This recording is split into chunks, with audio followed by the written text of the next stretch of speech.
Assalamualaikum warahmatullahi wabarakatuh. Kembali akan saya jawab pertanyaan berikut ini ya. Akan saya jawab kembali sesuai apa yang pernah dan sering saya alami, baik saat menangani pasien ataupun lagi komunikasi dengan pasien. Jadi, apakah ciri-ciri sakit yang disantet? Wow.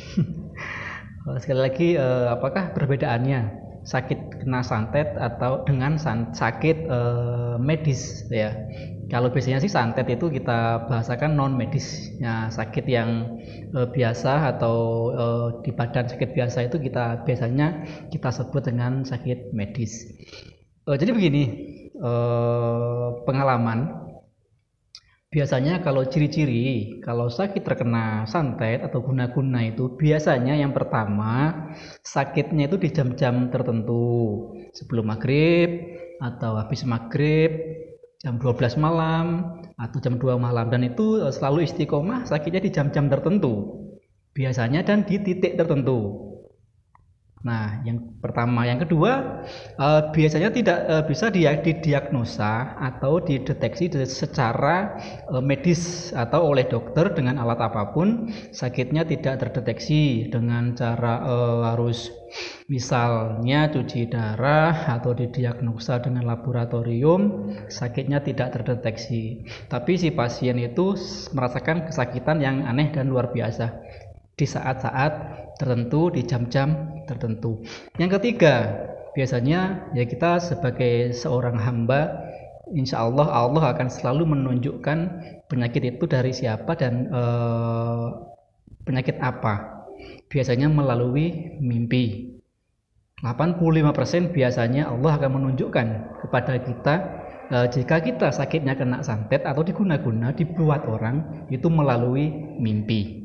Jadi, tetapi kalau melalui mimpi, seyogianya sebaiknya kita konsultasi dengan orang-orang yang kita anggap bisa pengalaman di tafsir mimpi tentang hal-hal yang seperti itu. Jadi seperti itu. Yang keempat, selanjutnya biasanya di malam-malam tertentu kita sering diganggu. Diganggu dalam artian juga tidur mungkin kurang nyenyak, tidak bisa terlelap dengan lelap, sering melihat bukan halusinasi, bukan, mungkin seperti hal-hal yang memberatkan jasad kita, mungkin terasa panas atau seperti ditekan, mungkin tanda petiknya mungkin seperti kelindian, tapi bukan kelindian, tapi itu sebuah energi yang menekan, dan juga biasanya datangnya di jam-jam tertentu.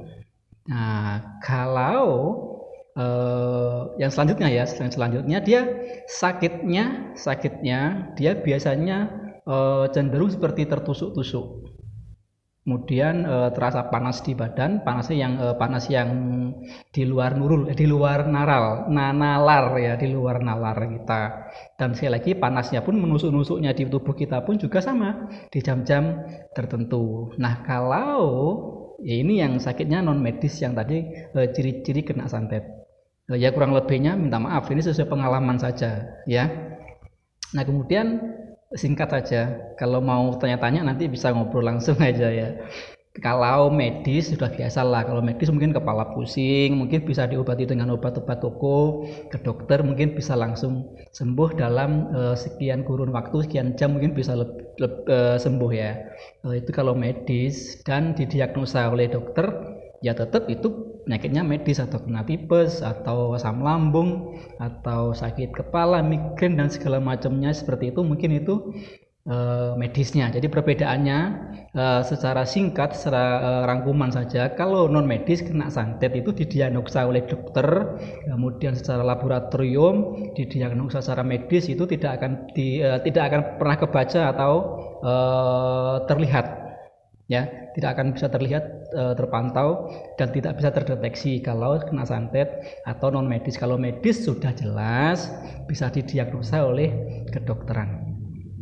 Yang mudah-mudahan jawaban singkat ini bisa manfaat, kurang lebihnya minta maaf. Assalamualaikum warahmatullahi wabarakatuh. Tetap semangat dan tetap tenang.